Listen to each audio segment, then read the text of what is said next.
Can't hear you, Carrie. Oh. Are you going to record this, Carrie, before or you are recording? All right, awesome. All right, welcome everyone to your class, this class on cleansing, detoxifying, and intermittent fasting. My name is Carrie Tidwell, and I'm really grateful to share this information with you, along with 3 other regenerative detox specialists. This is one of my favorite subjects, as it has completely transformed my life, and looking forward to sharing with you on this. Just wanted to say that we're not doctors. We're not trying to make any claims. And if you are muted or unmuted, just kindly mute your phone so then everyone. I was gonna watch TV. I'm trying to mute everyone. So Carrie, you're gonna have to unmute yourself. Thanks.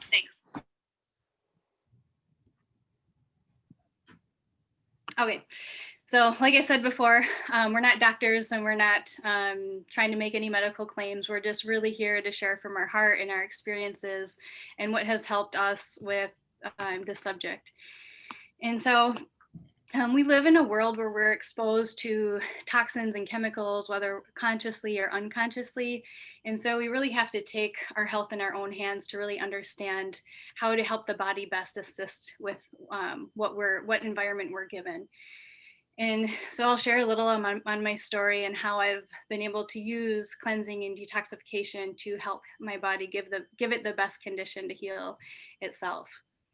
And so I feel like most of my life I've been in search for the truth about health, and I'm trying different cleanses and diets to get a little bit of results, but then not really get the full picture of like what to do after, or symptoms would creep back in. And so what was presenting in my body 4 or 5 years ago and throughout my life was excess weight, bloating, gas, chronic pain, chronic fatigue, sciatica issues. I just didn't feel like I wanted to get out of bed in the morning. So I don't know if any of you can relate to that. Just even though no matter how early I went to bed, I just didn't feel rested. And so I had a lot of these symptoms presenting, which I thought I was too young to have happen. And so I knew something wasn't right. And so I've just been in search for the truth. And it wasn't until about 5 years ago that I was able to learn this regenerative healing. And I feel really grateful that I got to study with Dr. Robert Morse, who brought to my awareness the whole idea of regenerative detoxification and getting to the root through cleansing, diet, lifestyle changes, and really using food as medicine and really understanding how to do that. And so after applying these teachings on myself, I've been able to help other people, and it's been incredible. A lot of times what we think is normal is just common, like the symptoms I've had presenting, this could look different in your body. And I suffered with a lot of chronic ear infections as a child and grew up on antibiotics. But I also grew up eating a lot of processed food, Little Debbie brownies, processed cheeses and meats and cereals, you name it, I probably had it. And over time, this caused a lot of congestion in my own body. And as I made changes, I got a little bit better, but it was still, I felt like something was missing.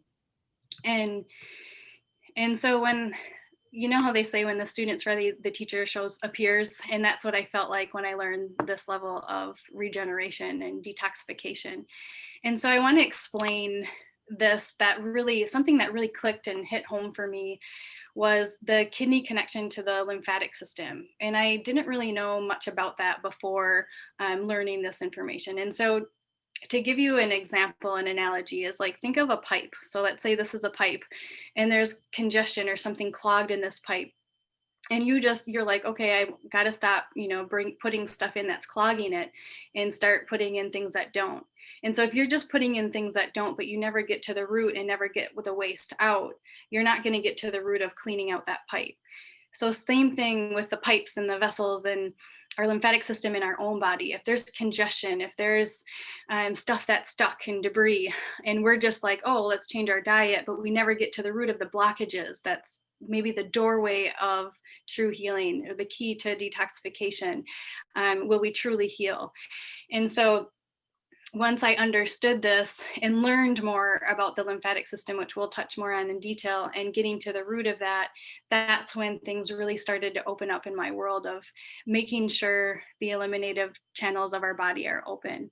And so there are 4 different eliminative channels in our body. And one of the main ones is the or where our body removes the cellular waste through our kidneys, through our urine. And so our lymphatic system is 4 times bigger than the blood and is responsible for getting out the cellular waste. So if that's congested and blocked, that's responsible for getting all of the waste out of our cells. And so if that's backed up, that's where cysts and tumors can form, and things can just get congested and dehydrated and start to agglomulate and stick together, and things don't flow as good. So just like a stagnant pool can breed disease, so can stagnation in our body. So this is one pathway of elimination. Another one, which many of us know, is through our GI tract and our colon. Digestive waste is eliminated. And so we all know if we get constipated, we don't feel well, and our colon is directly linked to so much of our immune health as well. And we can actually be lymphatically constipated in the wall of our colon. And so making sure the lymph system's cleaned out, the colon is cleaned out, is such a huge part of cleansing and detoxification, to make sure we're absorbing everything we're eating. And so cleansing the colon is really important. Another way is our skin. So our skin is like our third kidney. And so if we're ever seeing anything on our skin presenting, any blemishes or acne, this is a sign that we just need to clean out our internal terrain, because what's not being eliminated in a cellular way through our kidneys, it's got to come out somewhere, and our skin is that avenue. And so the symptoms of this could look like acne, that could look like eczema, psoriasis, dry skin, so many other things, but those are some symptoms and warning signs that we might need to do a cleanse or detoxify on a deeper level, to give the body the best condition to heal itself. And then the other way is through our lungs. So we get a lot of waste out actually breathing. And I notice this in my body as I'm a shallow breather. So I'm really constantly working on like deep diaphragmatic breathing and getting out in nature and breathing. And so right now we live in a time where if you have to wear your mask for work, or you're having to wear it, it's like really important to make sure you're taking it down and getting fresh air when you can. So you're not breathing in the waste that your body is trying to expel. So those are the 4 pathways of elimination. And if any of those are congested or blocked, this can start to accumulate in the body. And we really want to make sure these pathways are open. And so what I found in doing this process, my symptoms got so much better. I started to get adult allergies as I got older. And I remember my voice would go, every winter, I would lose my voice. And I thought that was just a normal part of the season change. And so a lot of times what we think is normal is just common. And in the last 5 years, I have not had a cold or a flu. I haven't lost my voice because I started to clean out the internal terrain in my body. And so I also like to say, it's not just about, like when we talk about the immune system, it's not just let's take vitamin C, let's eat this way. It's, are we a host for things to thrive? And maybe we need to take and clean out our pipes. Maybe we need to use food as medicine in a way to help get these pathways opened, so that way things can hydrate and alkalize. And so a long time ago, I learned that cancer or disease can't live in an acid or deoxygenated environment. And I've really found that to be true in my own body, as I have not been sick for 5 years. And now I can use this information on my kids and really help give their body the best environment to heal itself. And sorry, I took notes, so I want to make sure I go over everything. Oh yeah, so another thing that got better is I was able to wake up with energy. I didn't struggle getting out of bed. I've never felt so much energy in my life. And so really all food has different energetic qualities. And when we think of eating foods that have the most amount of energy that we can give our cells in our body, it's like food that grows highest to the sun, and these hydrating and alkaline forming foods. So like fruits and vegetables, but fruits grow highest to the sun. So we really want to incorporate getting a lot of this in to help our body with energy and cleansing. And I know this all sounds like great and easy, but what I had to do is deprogram what I thought was healthy about health and reprogram the truth. And once I started experimenting in my own body and feeling it, then I started to really understand true health on a cellular level, because I was doing it on my own body. And so I invite you to, as we share more information with you, to have an open mind and maybe unlearn something you might thought, was your, that might be contradicting what you thought was the truth about health. And so I had to really deprogram what I thought and reprogram. And that's been a huge, huge blessing in my life, because I thought I was eating healthy before and I didn't understand why I was still sick, but it was opening up these pathways, getting the waste out, that really made a big difference. And doing this on myself, I want to share, never underestimate the power of one person and taking care of yourself in this way. Because once I started to apply this information on myself, I was able to help other people. And it's been a really beautiful ripple effect on those around me and the world, and just seeing how this can really transform your life and those around you. And so if you feel inspired after this class to want to do a cleanse, my best advice is to seek guidance, because there's really an art form to cleansing and detoxification. And if you're wanting guidance and help, we do offer group transformations, which we'll be sharing more today. But really, really having help and guidance is helpful when you're just starting out, because we're all coming in at different levels and it can look different, and symptoms could be presenting in different ways, and to really help guide on, is this a healing reaction or is this a reaction to a food? And so this is helpful to have guidance and support. So certain tips I would just want to share with a couple more things, and then I'll pass it along, but tips to add in as far as helping the body's ability to cleanse, because it's always, eliminating stuff to a certain degree. But if you're wanting to help it more, think of when you wake up from sleeping and you have breakfast, it's like breaking your fast from the night before. So you always want to have something hydrating. And so I like to recommend lemon water or a bowl of hydrating fruit, whatever fruit that's in season. And herbal tea can be helpful. So just something hydrating when you break your fast from the night before. Some other tips are just adding in more hydrating and alkalizing foods. There's certain foods that cause mucus and dehydration in the body, and certain foods that really help get things flowing. Another thing is burdock and dandelion root are abundant right now this fall, and they can be really helpful in the process of cleansing. Knowing where your food comes from. There's a lot of chemicals that are being sprayed on food, so you can look up the Clean 15 and the Dirty Dozen to try to buy it organic and get to know your farmer and support regenerative agriculture is really helpful, because the chemicals just create more toxic load in our body, which we'll be sharing more on today. Grow your own food as much as possible. And if you can't grow your own food, you can grow sprouts on your countertop. Bring in food, or stop bringing in foods that cause harm on the body. This was huge for me. I had to stop bringing in chips and cookies and processed stuff, because if it was there, I would eat it. And so just stop bringing that kind of stuff in the house is helpful. Be aware of thoughts and how you respond to things, because our emotions are so connected to our issues are in our tissues. So we can hold on to resentment or anger. So being really mindful of how we talk to ourselves and our thoughts, because that affects the environment in our body as well. Checking your environment, making sure there's no black mold in your house, bringing in good cleaning supplies that don't have toxic chemicals, bringing in plants, especially in the winter, to help oxygenate your home. Open windows when you can for fresh air. Use non-toxic products on your body, fragrance-free ideally, and then also cleansing your body. It's like doing a cleanse, getting on a program or a protocol to help assist your body, and using food as medicine to help with this. And so our body and spirit are intrinsically connected with our emotions, and it affects the waters in our body. And so as we take time to emotionally process life as we cleanse, and our body is our sacred temple, so using any symptoms that are presenting as signs of the direction of where we need to go next. And so thank you for being open and listening.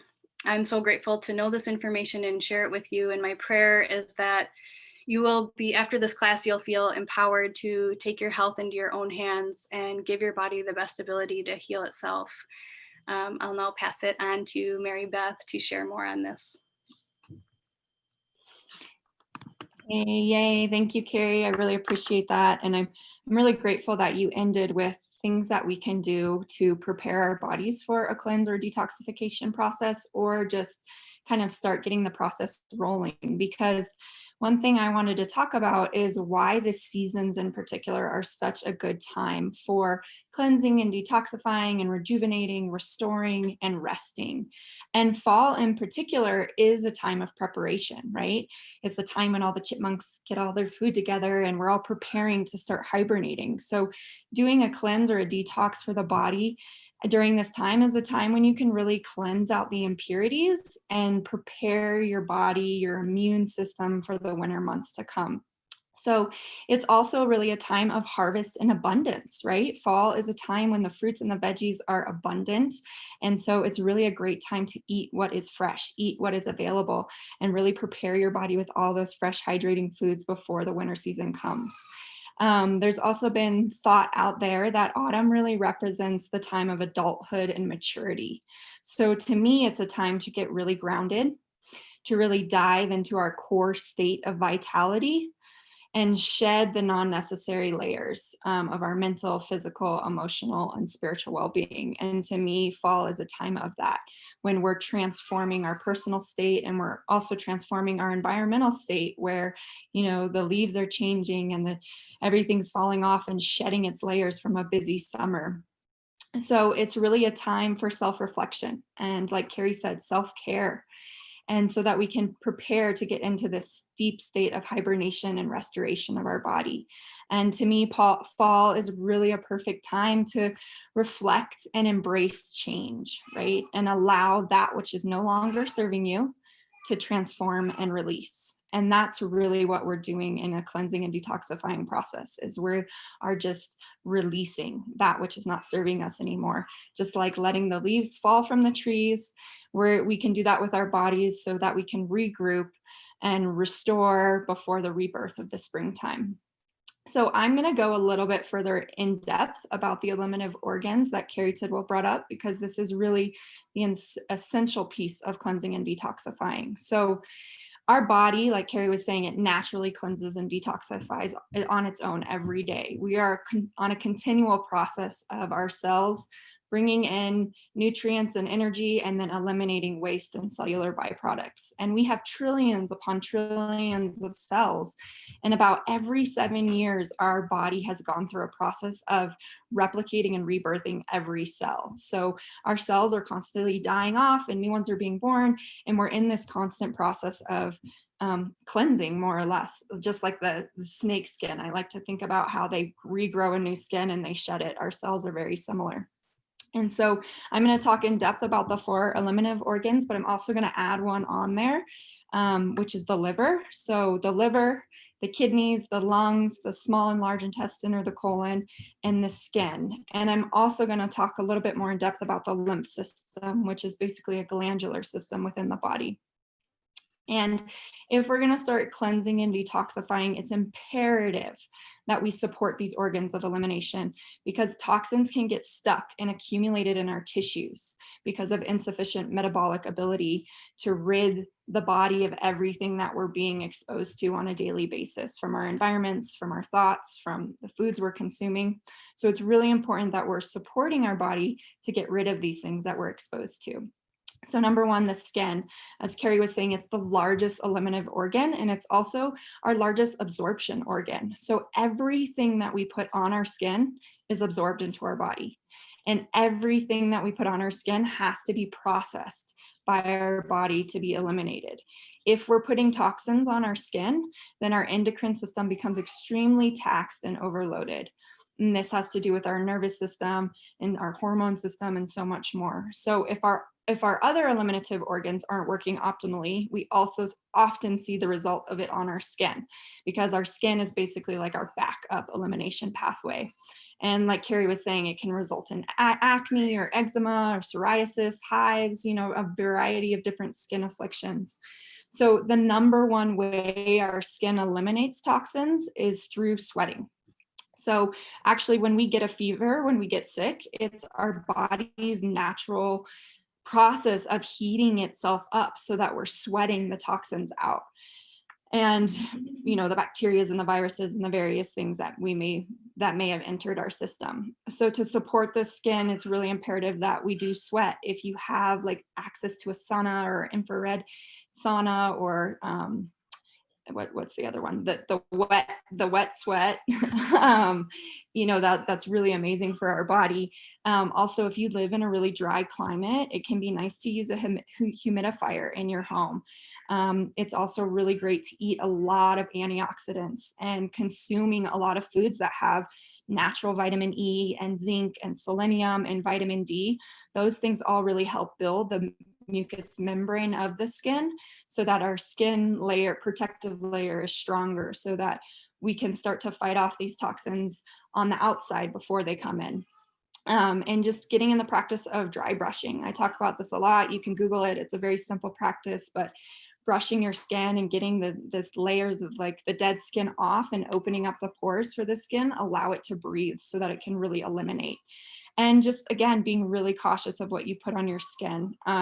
My rule of thumb is if you can't eat it, don't put it on your skin, because, whatever chemicals you're putting on there, it's just like you're eating them because they absorb into the body. So that's kind of my rule of thumb, is just trying to use really natural products, natural oils, things that you're putting on your skin.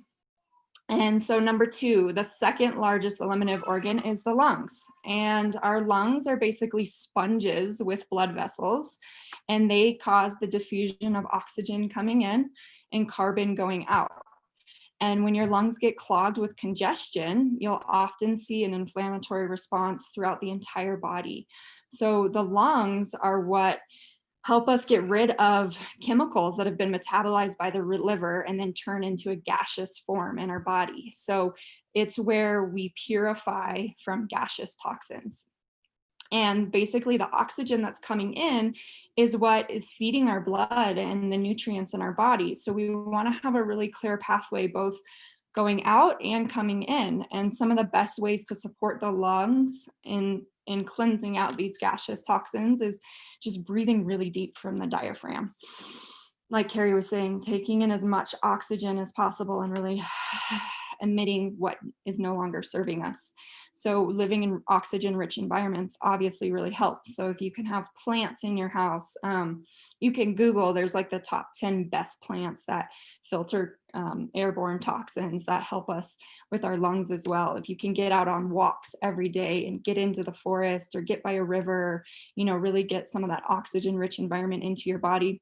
And then as well as eating oxygen-rich foods, hydrating foods, and most of those are going to be our fresh fruits and vegetables. And then if you are even wanting to look further into lung support, there are a lot of amazing botanicals or herbal lung tinctures and teas that can be amazing for supporting the lungs to really open up and decongest, so that we're bringing in the oxygen we need and getting rid of the gaseous waste. And number 3 is the liver that I wanted to talk about. So to me, the liver is one of the main organs of elimination, because the liver is basically what cleanses the blood from the chemicals we ingest from food and drugs and excess hormones and all of that. So to me, the liver is actually, Dr. Robert Morse taught us this, it's more or less the recycling center of the body. So the liver basically goes through 2 phases of detoxification. Phase 1 is when the liver is converting toxins into less toxic molecules, while moving into phase 2, which is where these less toxic molecules are altered into a water-soluble compound, which is then moved to the intestines and the kidneys for elimination. And in order to make these 2 phases happen, our body really needs a high level of nutrients to allow these metabolic reactions to occur. So some of the most important nutrients needed are antioxidants, amino acids, and B vitamins. And grasses and various herbs actually are really amazing for helping the liver to pull toxins out of the blood quicker and send them to the appropriate organ for elimination. So some of the top foods, if you're taking notes, that I consume to really support the liver in this process is garlic, can be really amazing, lemons, beets, they're very oxygenating, carrots, they have a really high amount of beta carotene, kale. It's one of those foods that actually helps to neutralize the heavy metals in our body. So it helps the liver pull them out quicker.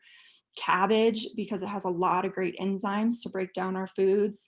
Turmeric, very anti-inflammatory. Walnuts have a lot of great omega-3s that help in that process. Avocados actually help us produce glutathione, which is a really, really powerful antioxidant. And lastly is apples, because apples have a high level of pectin, which really help to strengthen our cellular walls and help to make our liver strong for these processes. And then number 4, I wanted to talk about the kidneys. We talk about the kidneys a lot because this is very, very important to support our kidneys. So kidneys are where the blood goes to be filtered as well to eliminate cellular and digestive metabolic wastes. So it's basically the organ that deals with fluid management. And the filtration of these kidneys happens through these functional units that are called nephrons. And basically it requires a minimum of 500 to 1,000 milliliters of water per day to support these nephrons to filter through acidic waste and help to keep the chemistry of the body more alkaline. So to support the kidneys, it's essential that we're eating food that are high in water content and high in electrolytes and vitamin C as well. So consuming fresh juices, cucumbers fresh, celery, cherries, watermelon, citrus, grapes, these things are all really amazing for the kidneys, and they really help to keep that high level of hydration happening so that our kidneys are filtering the acidic waste. Complex proteins are actually very hard on the kidneys, and they put a lot of stress on our kidneys. So because they create a lot of cellular byproducts. So the easiest ways to not overload the kidneys and still get a sufficient amount of protein is through eating a lot of amino acids, essential amino acids through our foods. Again, and that's going to come from our hydrating plant foods.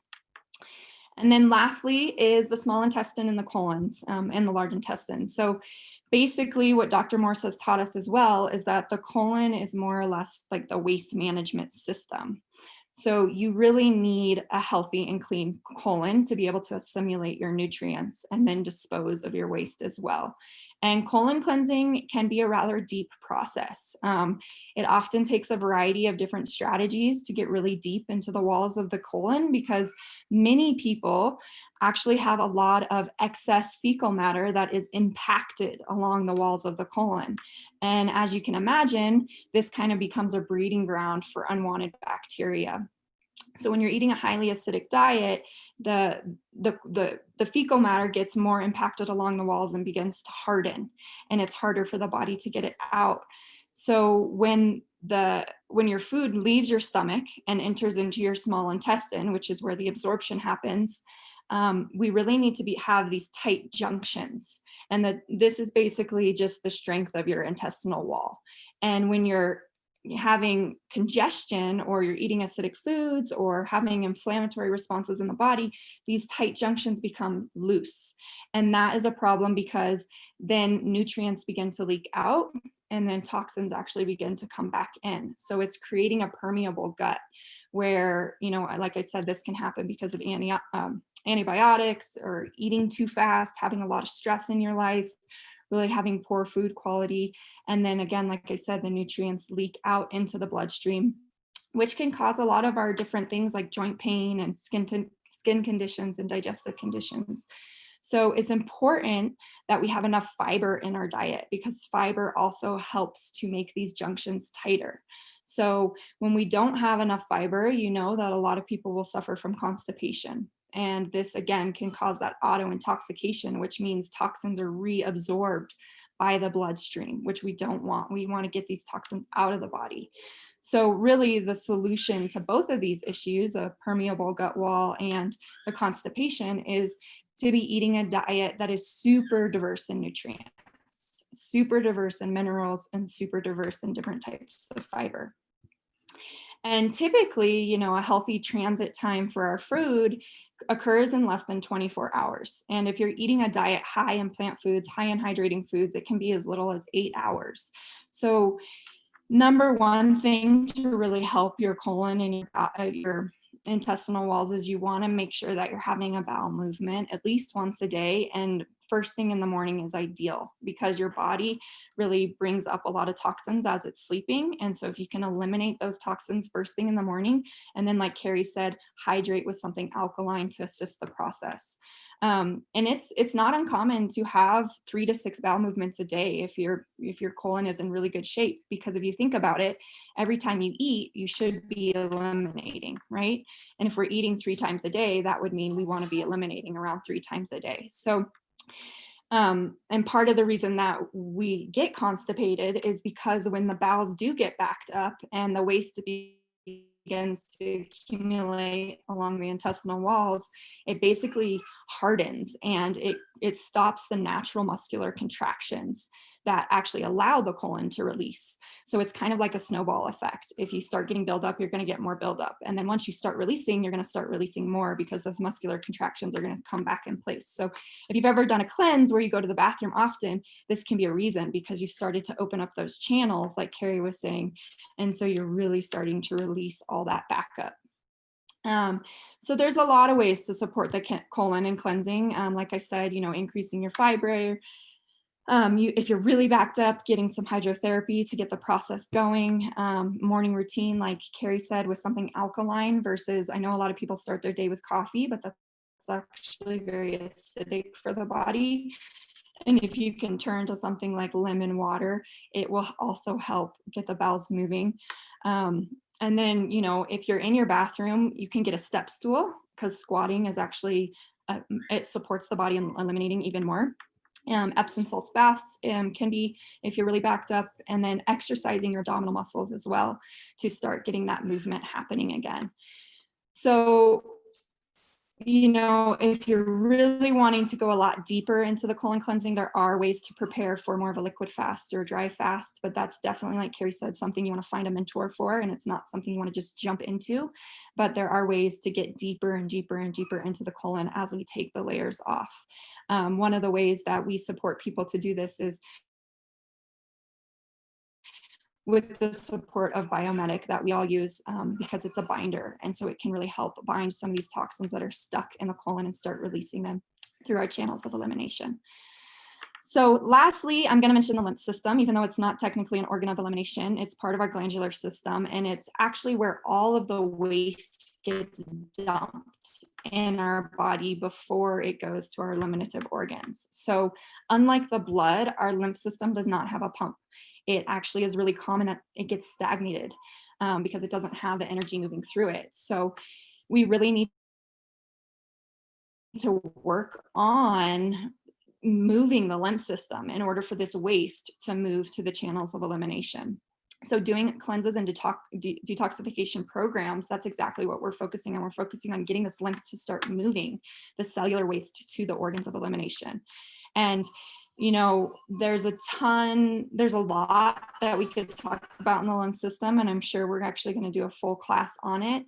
But just on a short note, the quickest thing to start helping the lymph move is your citrus, your melons, your berries. And again, there's a lot of amazing botanicals and herbal blends that can go in there and start moving this lymph system, as well as, gentle exercise, jumping on the trampoline, hot saunas, like I was talking about. These are all great things for the lymph system.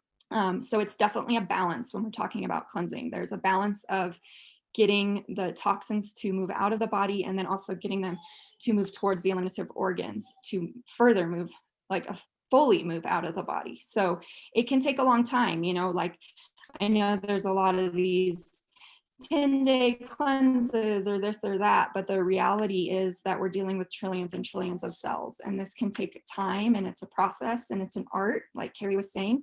And really just the idea of detoxing and cleansing is to support your body in what it already does on a daily basis, but it's just to support it on a more amplified level. And so the programs that the 4 of us run are simply that, it's just to deeply nourish the body with these nutrients and minerals I was talking about, so that the organs can be really supported to do what they're meant to do. And then on top of that, alkalize the chemistry of the body. And then, for me, it's really important to start, yes, thinking about what we're putting into the body, but also reducing the amount of toxins that are coming in. And that's exactly what Carrie was talking about. So just being more conscious of, what we're exposing ourselves to, so there's not so many toxins to eliminate in the first place. So that's what I wanted to talk about. And now I'm going to bring in my sister, Miss Rita Jean, and she's going to be talking about more of the 3 root causes of disease and how you can find solutions for this through cleansing and detoxifying. So thank you. Awesome. Thank you so much, Mary. That was really in depth and beautiful. Great.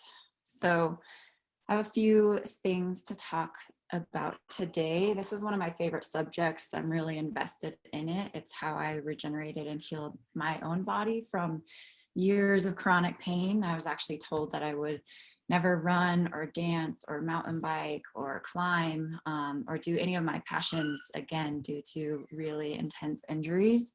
And so I lived with those for a long time, looking for solutions, eating incredibly healthy, doing everything that I could to heal myself.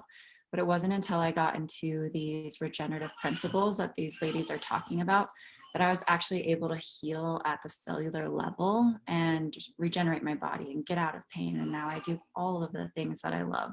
So that's why I'm passionate about sharing this information, is because it hits so close to home. There are so many years when I was incredibly limited, even in my movement or my ability to do so many of my passions.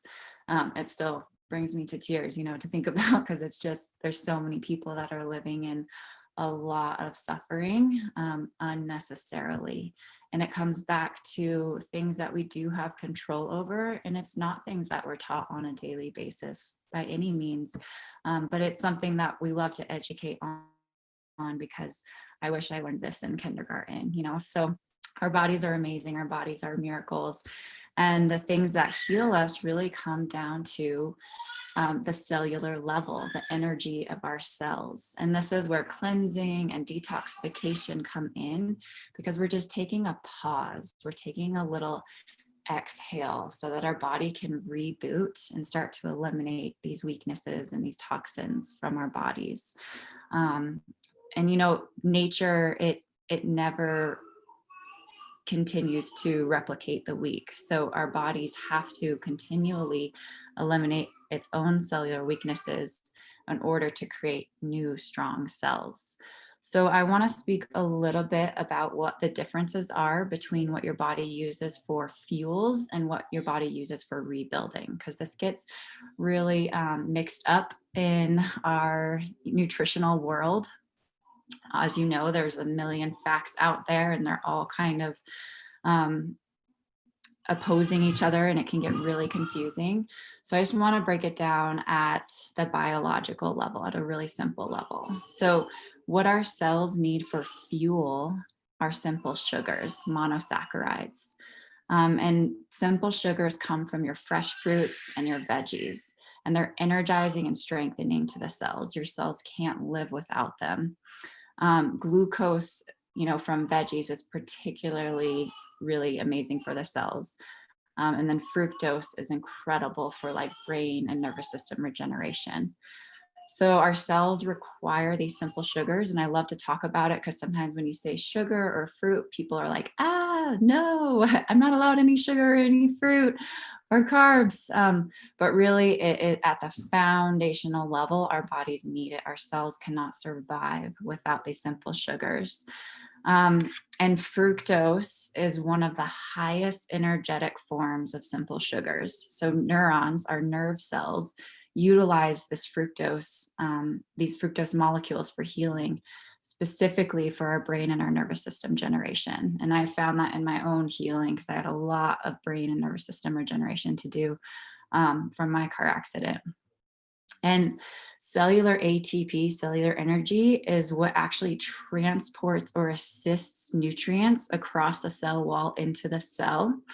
But fructose does not require cellular ATP. It doesn't require insulin. It's actually pulled through the cell wall through a process called diffusion. So it's the most efficient form of cellular energy. And again, our bodies, will not repair, regenerate, or heal without energy. It requires energy to absorb nutrients. It requires energy to eliminate toxins and waste. So that cellular energy is one of the foundational components to healing. And then complex sugars, such as like breads and grains, those can actually create excessive amounts of glucose in the blood, which then requires a high insulin demand. And these complex sugars must be broken into simple sugars to be properly utilized. So you might as well just be efficient and start with your fruits and your veggies when your body is needing energy. Because those simple sugars are going to aid in the alkalization of our tissues, which is really going to support our tissue strength and vitality. So in summary, we need those fructose and glucose and those simple sugars in our body. Glucose from vegetables contains 6 carbon bonds. Fructose from fruit contains 6 carbon bonds. The RNA from fruits and veggies contain 5 carbon bonds, and the DNA from fruits and veggies also contain 5 carbon bonds. And so that is our foundation for our cellular fuel. Now, what does our body use for rebuilding? I mean, most of you know this answer. Most people will say protein, but our body actually uses amino acids for rebuilding and tissue repair. So the body breaks down our proteins into their simple structure into amino acids. And our fruits and our veggies and our herbs all contain these amazing absorbable amino acids. And so the easiest foods for our body to utilize are our fruits and our veggies and our nuts. And that's where we're going to get our bioavailable nitrogen for the body to use for rebuilding, for repair, for creating new structures, for supporting our immune response. But what's really interesting is when our body is in an alkaline state, a cationic environment, the amino acids are utilized for this growth, this repair, this maintenance, this rebuilding of our tissues, our organs, our glands, our cells, our skin. But when these aminos are in an acidic, an anionic environment, these amino acids actually bind with the metals, the heavy metals, the minerals, the fats, and it gets congested, leading to further toxic conditions in the body. And it also makes these amino acids inaccessible. So the body becomes starved of its building blocks. So we want to be in an alkaline environment, which I'll talk about more, in order to utilize our amino acids for rebuilding. Because we can eat as much protein as we want to, but the body's not going to rebuild unless it's bioavailable to us. So what's really interesting is when we break proteins down into those simple amino structures, it creates sulfuric and phosphoric acids, which are actually highly toxic and damaging to the tissues. So the body converts these acids into salts via our electrolytes. So the electrolytes neutralize these acids. And carbohydrates and fats, it's the same. That lactic acid and acetic acid are created, but they're not quite as damaging. But this is why it's so crucial and important that we replenish our electrolytes on a daily basis with fresh fruits and veggies. And really highly acidic conditions in the body, such as cancer, use up our electrolytes at a super fast pace. Same with inflammation. Uric acid deposits in the body from eating meat, they can go into our joints, creating arthritis and pain. And one way to kind of reduce this acidic buildup in the body is to pause on those animal products for some time. And specifically, the reason is that so much of the animal factory meat contains such high levels of adrenaline in it and growth hormones in it, which is very energizing, stimulating to the body. And after years of eating meat with so much adrenaline in it, our own adrenal glands can become weakened and actually stop producing their own neurotransmitters. And as we pass this adrenal weakness down genetically to future generations, we may see MS and Parkinson's and other neurological weaknesses as a result. So it's really interesting how these genetics get passed down and how they show up in future generations. And I'm going to talk more about that. But rather than receiving energy from stimulants, we want dynamic or cellular energy, which is what we talked about. And that's from alkalinity, from electrolytes, from the amino acids, the simple proteins, and from whole food, vitamins and minerals to create that cellular energy. So when we're breaking those complex proteins into amino acid, it actually requires energy versus yields energy. So that's why getting into, those simple sugars for energy are so important. And protein is really high in our nitrogen and in our phosphorus. And if it's consumed in excess, which is really common in our culture, is we have such an emphasis on high protein diets. But if we consume protein in excess, it actually depletes our body of calcium and of other electrolytes. So it's important if you're trying to lose weight by burning proteins for fuel in order to break down the fat, know that that's also breaking down the tissues, and it can really be harsh and damaging to our liver, to our pancreas, to our kidneys. And so rather than burning our building blocks for fuels, our proteins for fuels, instead we really want to use those simple sugars for fuels. So that's just a little difference between fuel and rebuilding. And then I want to get into the root causes of disease, as Mary talked about. I love this subject so much. Oftentimes we're taught to live in so much fear around the subjects of disease because we don't understand its root cause. And we're taught that disease is so complex that only a doctor and a specialist can help us. And in reality, it's much more simple than that. It's just getting back to our foundational principles of chemistry and nature. So to understand disease, we really need to understand acidity and toxicity and how the body responds to these conditions, because disease is an outcome of imbalance in the body. So the 3 root causes, the first one is genetics. And we spoke a little bit to this, how genetics can be passed down, these weaknesses. But the memory of how well a cell functions is what constitutes our genetics, the memory of how well a cell functions.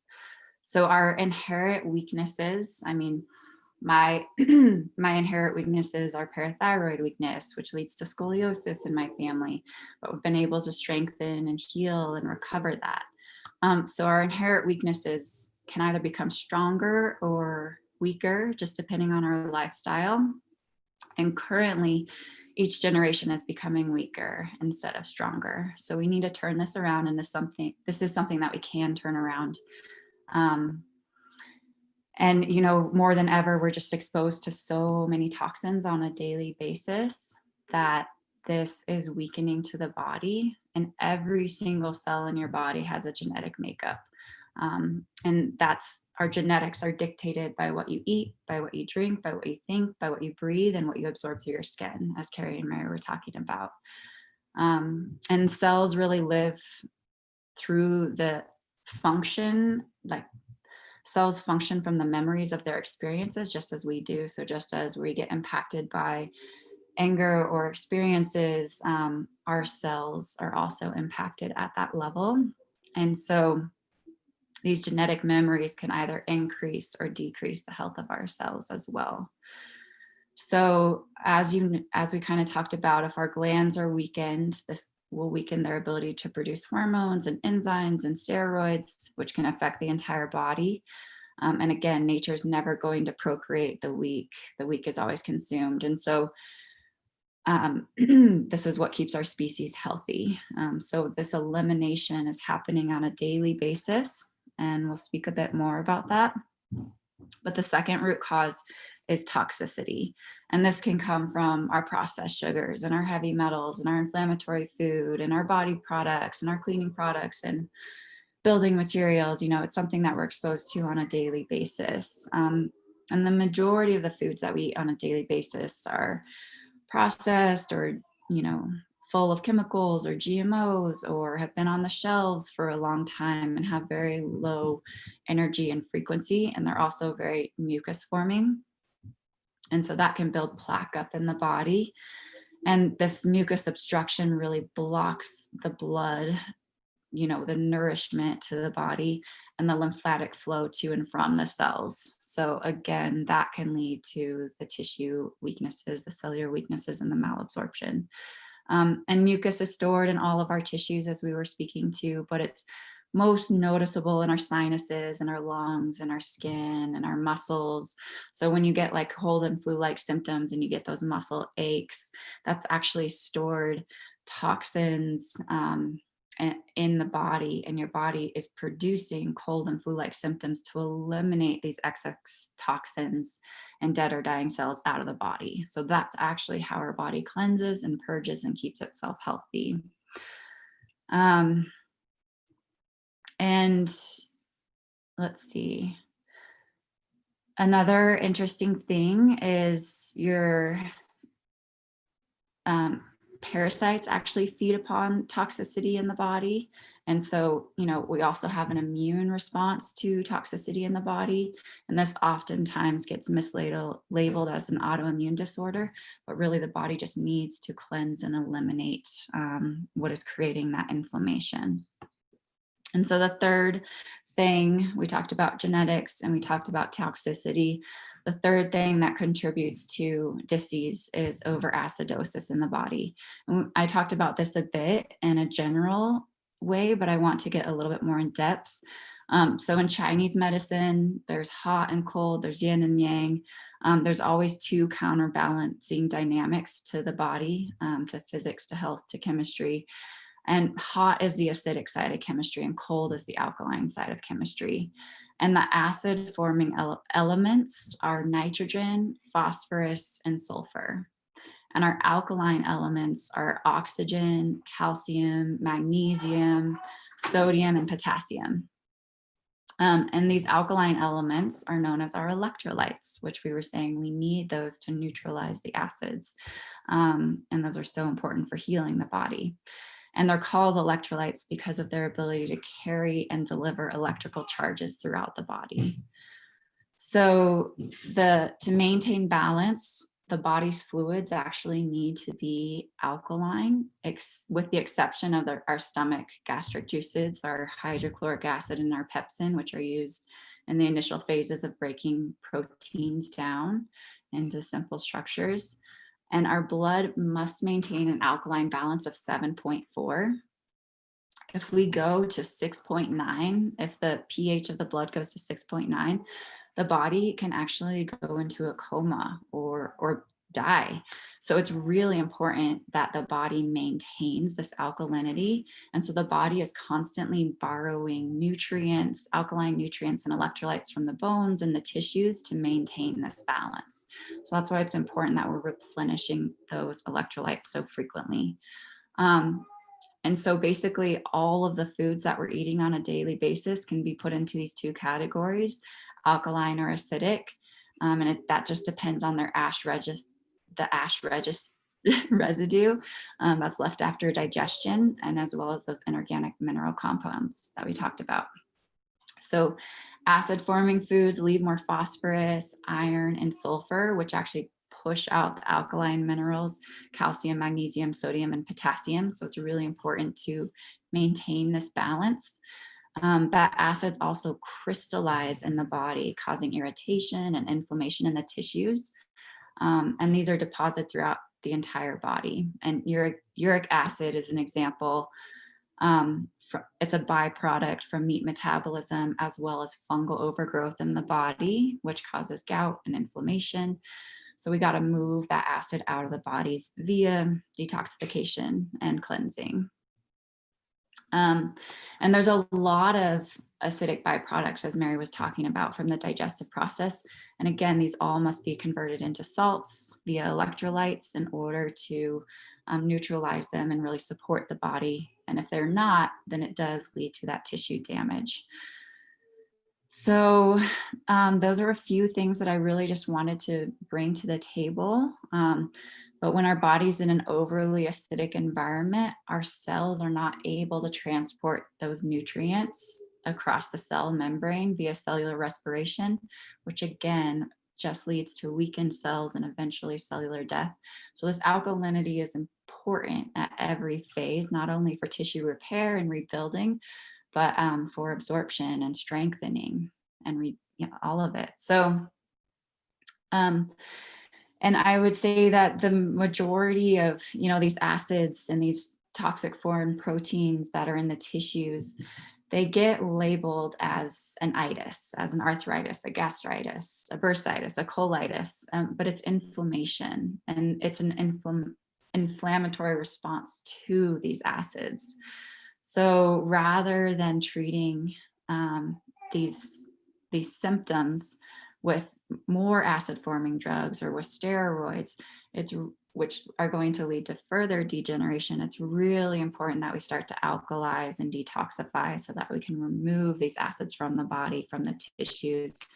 And again, that goes back to my own story. That's how I was able to get out of chronic pain, was by removing these acid buildup down for multiple generations.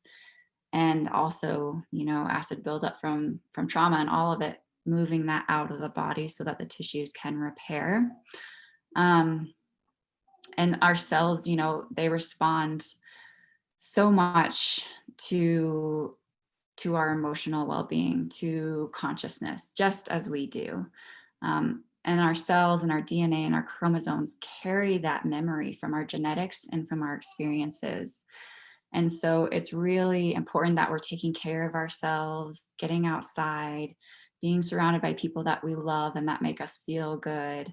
Being in nature, dancing, really doing those passions, because that's a huge key component to our own cellular health.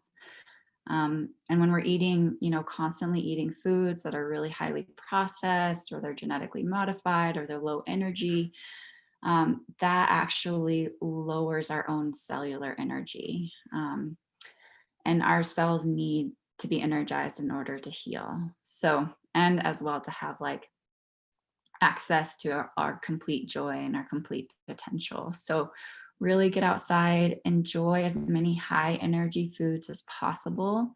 Superfoods are called superfoods because they're the highest density foods and the highest energy foods. And the examples of those are wheatgrass powder, alfalfa powder, wild-crafted herbs, and foods that are grown in nutrient-dense soils. Because again, if our soils are depleted, then our foods are going to be depleted and low energy, which is going to also contribute to those weakened cells. So really think about your food and what you're eating at an energetic level, at a consciousness level, and what you're putting into your body, because that's going to actually impact your cellular health, which is the foundation to our health. So thank you so much. I want to open this up to Carrie, who's going to speak a little bit more, but I appreciate you listening. And if you have any questions, we're always here, and would love to share in depth if you have any questions about cleansing and detox, because there's so many different forms of it,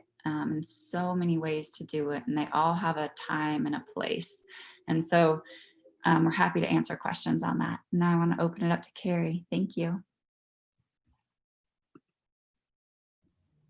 All right, so sorry that we are kind of at the top of the hour here. So I'm going to try to not be as detailed, and I'm going to give you a really fast overview of all of the juicy goodness that, this echoing back what Mary and Rita and Carrie shared, but I'm going to talk about the art of fasting. And this is something that I'm really passionate about, and I've been doing intermittent fasting for a while, but I learned I was doing incorrect intermittent fasting. And through that, we can actually create a lot of damage in our body. And that is something that, if you have this intention of eating well, you could be eating great, but if you're eating at the wrong hours or you're not eating properly, you can actually be building fat and creating an imbalance in your hormone system. So I will try to honor your time and be super fast, but I want to share my screen with you to talk a little bit about this in just a moment. So what I learned was intermittent fasting is the concept of giving your digestive system a break. because we are constantly in process. And so digestion, absorption, utilization, and elimination are all things that have to happen every time we consume. If you're eating a plant-based food, the transit intestine time is about 90 minutes. If you're eating a slice of pizza, the transit time is 14 hours. So I want to talk about the differences in that and then how this works.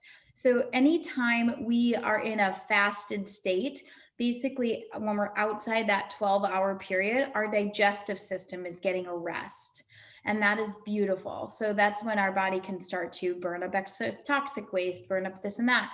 So the idea used to be any hour past 12 was good and healthy for your body to continue to fast.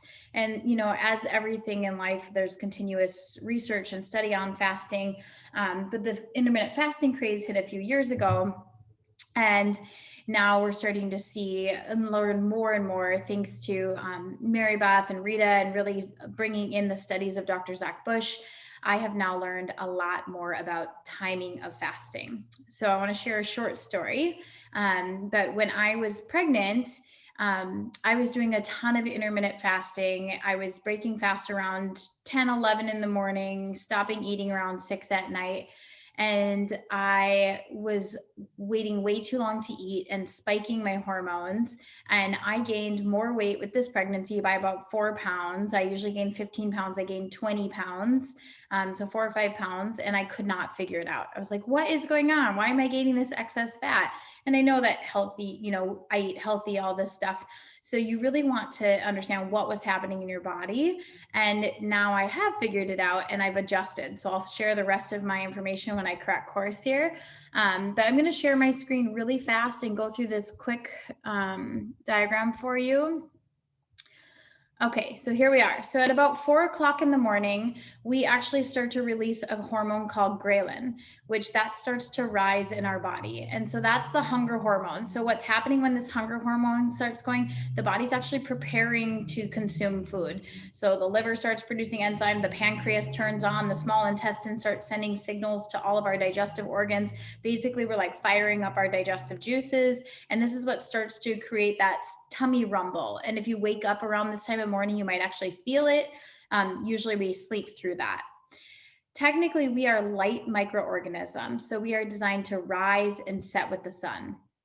And with that said, that means that we do need to eat on that circadian cycle as well. So that's why around 4 in the morning, these are called like clockwork hormones. So these are hormones that release at very specific times in our body.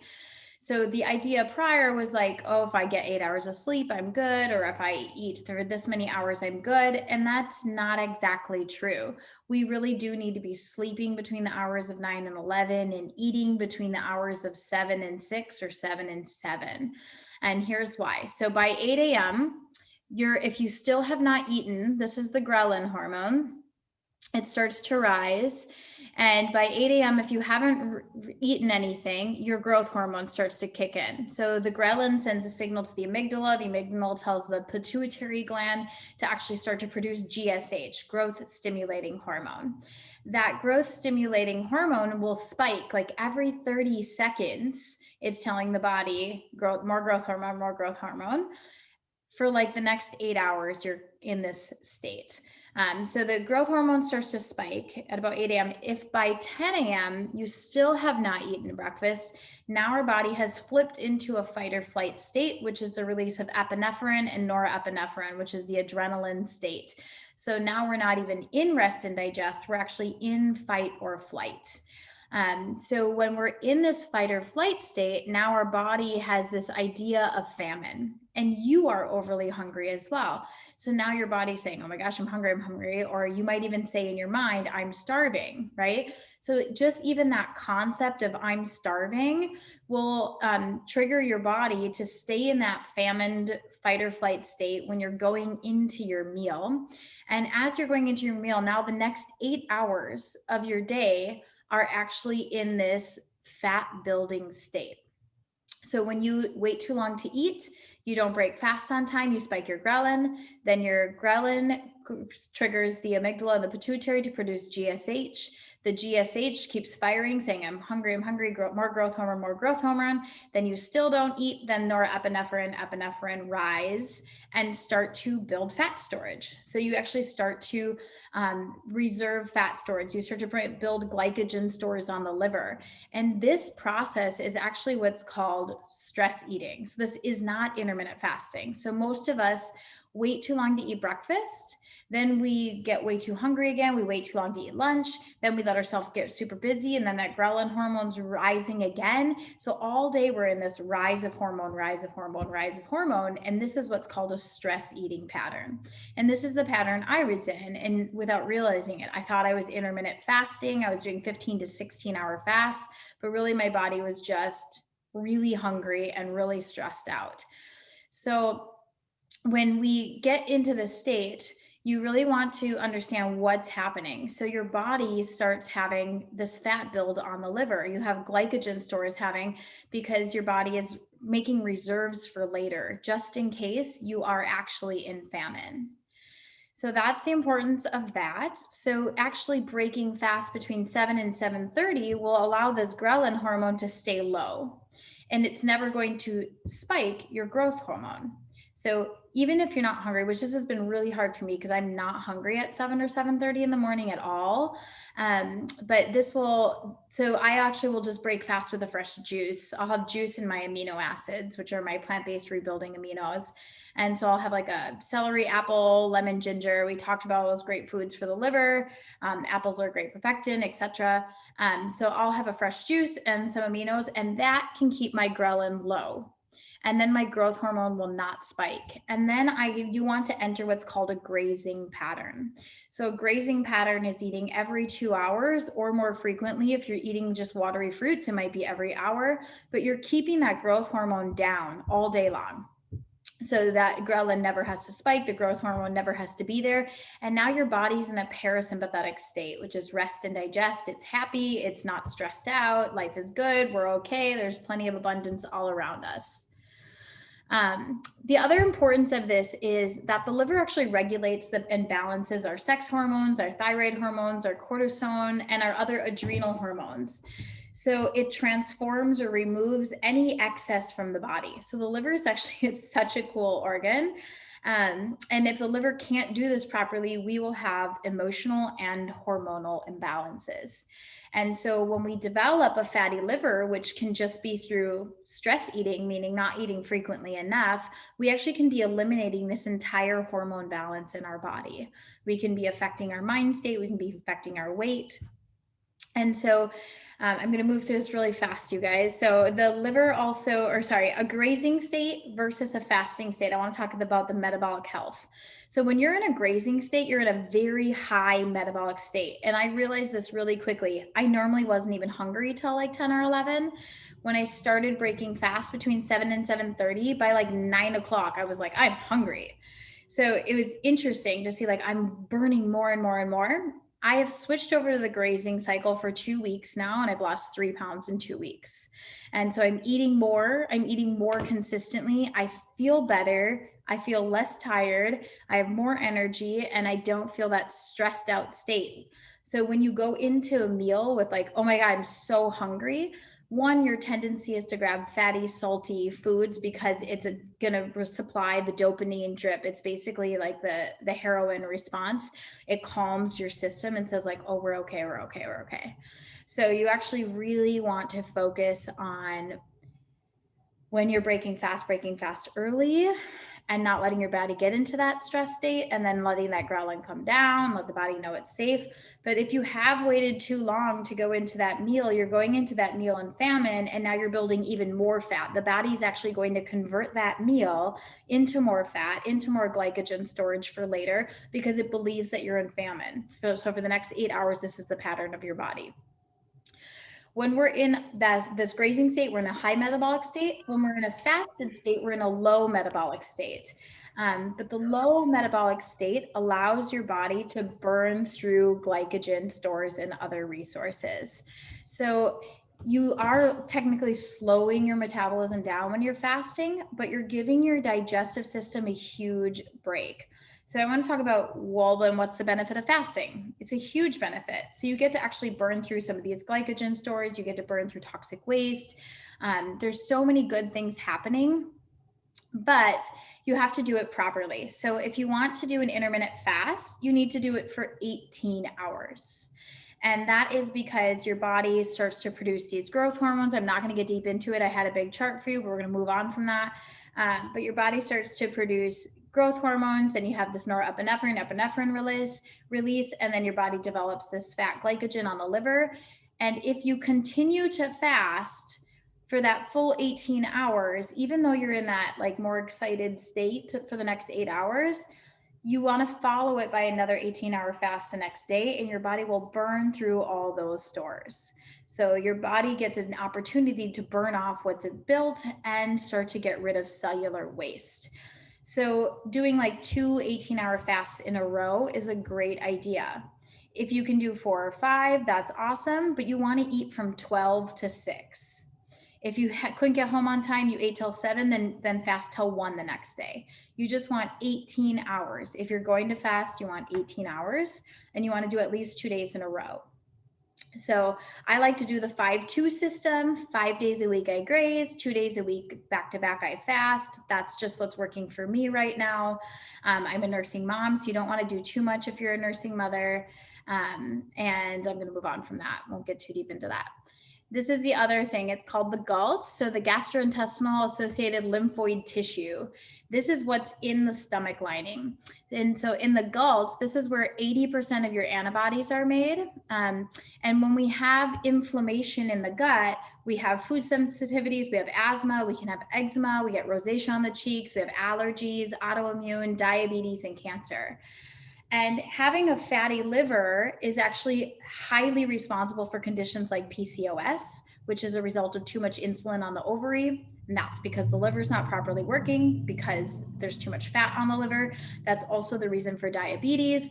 There's too much insulin being produced because of the glycogen stores. And then we have this rise in blood sugar. And I can unpack that on another video. We need to have silence in the gut. It's really important. Like I mentioned at the beginning of class, plant foods take about 90 minutes transit time through the intestine, full digestion in 12 hours. A slice of pizza takes 14 hours of transit time and up to 18 to 24 hours for full digestion.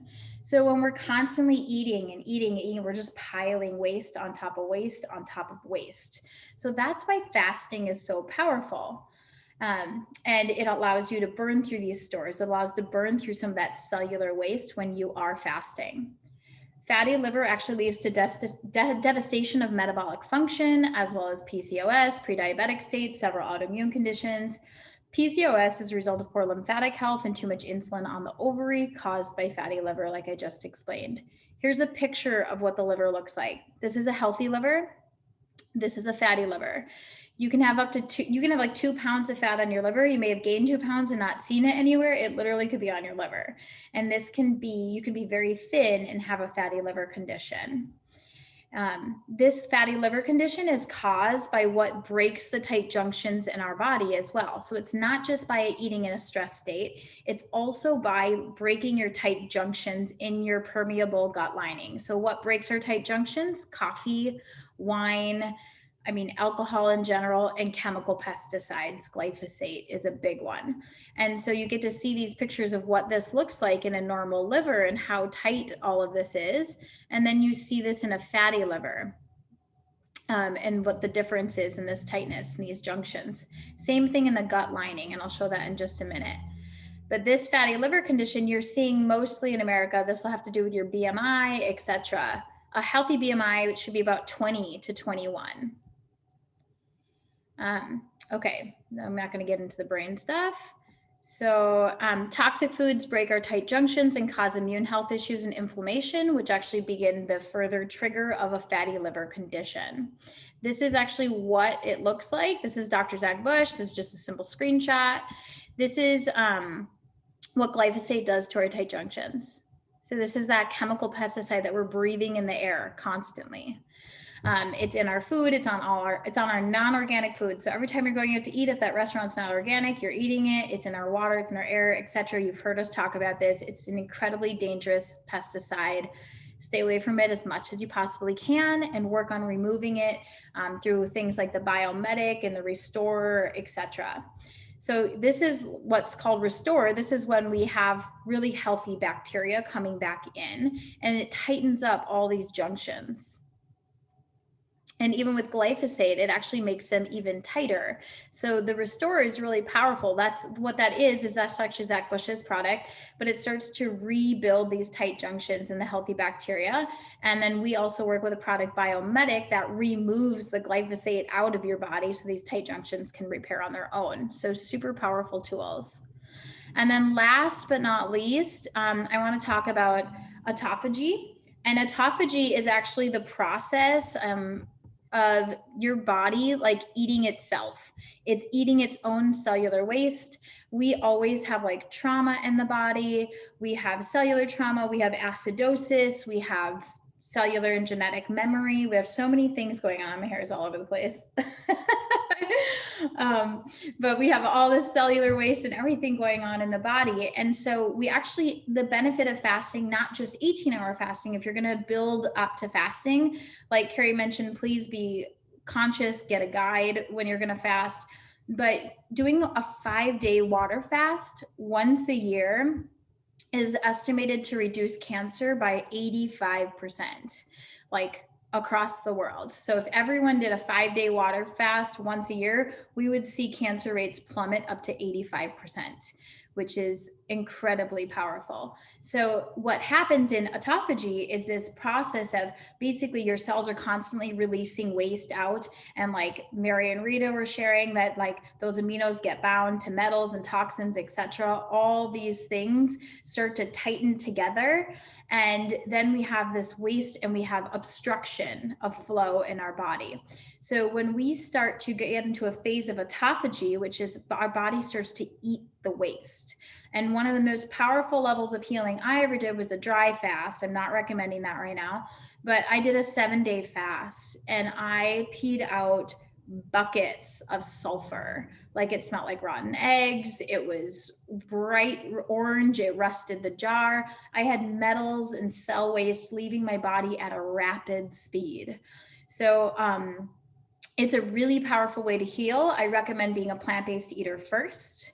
Get fully plant-based, start these 5-2-5-2s, then build up to, 5 days grazing, 5 days intermittent fasting, 5 days grazing, 5 days intermittent fasting. That's the 18-hour cycle. 12 p.m. to 6, you're eating, 6 to 12, you're not eating. When you're in a grazing cycle, you're eating from 7 to 6 or 7 to 7 at the latest, always wanting 12 hours off. You're eating every 2 hours from 7 to 7 or 7 to 6, whatever works for you. When you're in the intermittent fasting, cut off at 6, don't break fast till noon. If you end up cutting off at 7, just break fast at 1 the next day, and 8 and 2, etc. So you need that 18 hours. Now, when you're building up to a water fast, I recommend starting with a 24-hour fast, because for the first, you'll have enough liver stores for the first 12 to 24 hours. And then after that, the body starts to get into this eating old waste, rebalancing your hormones, etc. So a water fast is just consuming water. You want to have obviously purified, distilled, or spring water that your body can you're just drinking water as you need, not drinking as you don't. And you're only having water for 5 days, but you can build up by doing 24 hours, then 36, then 72, just take your time, get a guide. It's important. But this is one of the most powerful things of healing I've done for my entire body. And I can't wait to be done nursing to do it again. So autophagy is a powerful phase. You don't want to stay there too long, but I recommend doing intermittent fasting regularly and doing a 3 to 5 day water fast at least once a year or with the seasons. And you can take herbal support to help detoxification, and you should talk to a professional when you're doing that. And you want to work your way up to it. This isn't something if you go water fast, you can really make yourself sick.